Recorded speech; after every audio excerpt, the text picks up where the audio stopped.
লাল lipstick. আমাকে সবাই use করতে ভয় পায়। ও মাই গড, অবশেষে আমাকে মনে পড়লো।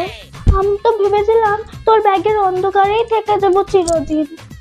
আরে কি একটা কথা বললো না? আমি হলাম সেই লিপস্টিক যাকে তুই এতদিন পর ইউজ করলি। লিপস্টিকও কথা বলছে? তো লিপস্টিক মহারানী, আপনিই বলুন আপনার কি দাবি?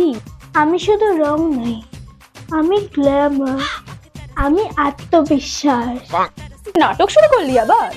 নাটক নয়, সত্যি কথা। আমাকে কেনা হয় ফ্যাশনের নামে, কিন্তু একবার ঠোঁটে লাগিয়ে বলিস বেশি লাল হয়ে গেছে আর ব্যাগে ঢুকিয়ে রাখিস। আসলে না আমার এই হালকা শেডটাই বেশি ভালো লাগে, বুঝলেন তো? বাহ, কেনার সময় তো আমি বলিসনি। তখন তো মনে হলো আমি তোর বেস্ট ফ্রেন্ড, আর এখন ঠোঁটে না লাগিয়ে ব্যাগের কোণে পরে থাকবো। উফ, কত ড্রামা করিস তুই। আমি শুধু লিপস্টিক নই, আমি একটা আর্ট।